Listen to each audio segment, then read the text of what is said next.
Scene script. Have you ever wondered about the implications of destroying a media house in a conflict zone? Picture this. The Al Jalaa Tower in Gaza, a building housing the offices of the Associated Press, Al Jazeera, and numerous local media outlets, is obliterated by an Israeli airstrike. The Israel Defense Force asserts that the building was a front for Hamas military intelligence, a claim that lacks the provision of specific details to substantiate it. The leaders of the Associated Press and Al Jazeera are quick to condemn the attack. They maintain that there was no evidence to suggest a Hamas presence within the building. This incident sparked international attention, leading to conversations at the highest level of political leadership. U.S. President Joe Biden found himself in talks with Israeli Prime Minister Benjamin Netanyahu and Palestinian Authority President Mahmoud Abbas following the strike. These discussions were not only crucial in addressing the immediate aftermath of the destruction, but also in navigating the delicate landscape of international relations and conflict resolution. There is a chilling detail to consider. Prior to the strike, Israeli forces issued a warning to those in the building, giving them an hour to evacuate.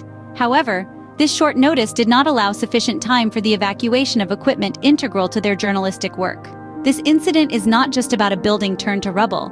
It's about the destruction of a media hub, a place from where stories of the conflict were told to the world. It's about the freedom of press that is fundamental to any democracy, and the safety of journalists who risk their lives daily to bring us the truth. The destruction of a media building in a conflict zone raises serious questions about freedom of press and the safety of journalists. These are questions that we, as a global community, must continue to ask and demand answers for. Why would a crackdown on prisoners in a conflict zone escalate tensions? This is a question many are asking as we delve into recent events in the northern Gaza Strip. A protest took place at the Erez crossing, where people gathered in solidarity with Palestinian prisoners held in Israeli jails.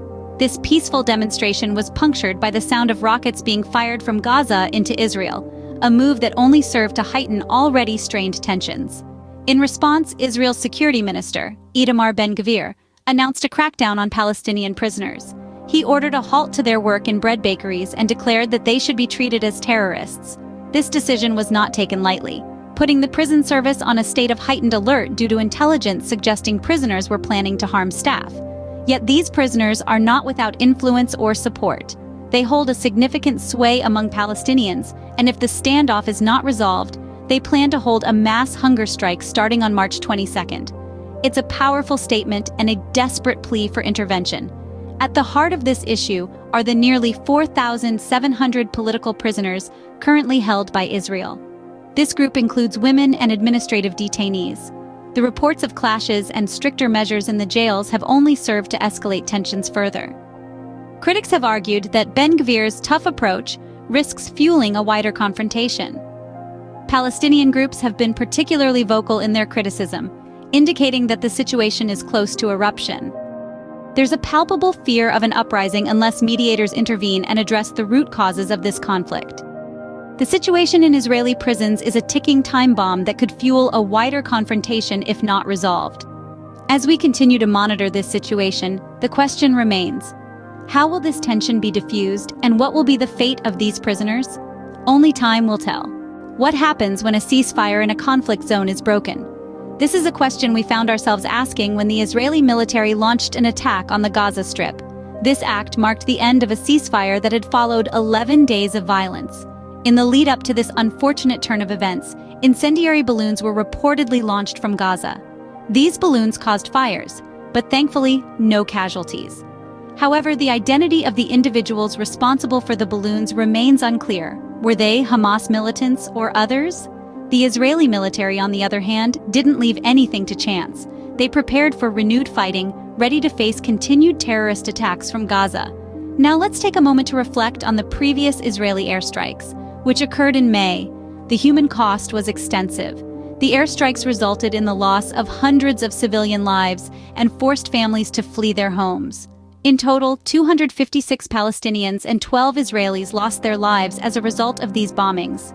And as if the situation wasn't tense enough, the new Israeli coalition government, led by far-right leader Naftali Bennett, approved a march. But this wasn't just any march.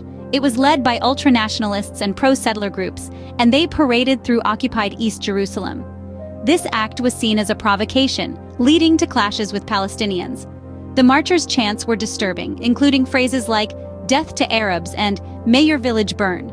This act by the new government has been widely criticized, and the bombing of Gaza is seen as an escalation of an already tense situation. The breaking of a ceasefire and the escalation of violence in a conflict zone have far-reaching implications for peace and stability.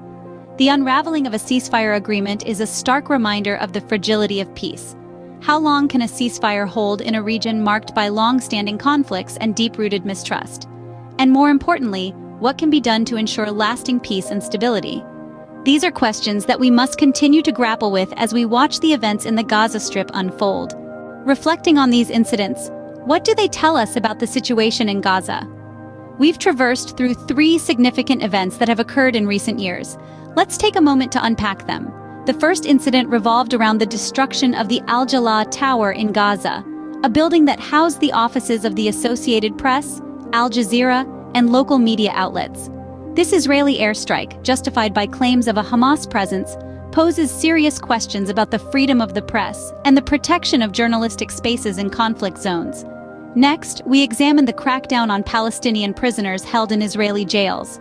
The halt to work in bread bakeries and the heightened alert status in prisons signal a stark shift in the treatment of these individuals, now viewed as terrorists. This situation, close to eruption, raises concerns about human rights, the conditions of incarceration, and the potential fueling of broader confrontations. Lastly, we discussed the breaking of a ceasefire with airstrikes on Gaza, marking the end of a period of relative calm. The launch of incendiary balloons from Gaza and the subsequent Israeli military response highlight the fragility of peace in the region, the constant threat of escalation, and the devastating impact on civilians caught in the crossfire. These incidents invite us to reflect on the complexities of the Gaza situation. They urge us to consider the implications of these events on the freedom of the press, human rights, and the pursuit of peace.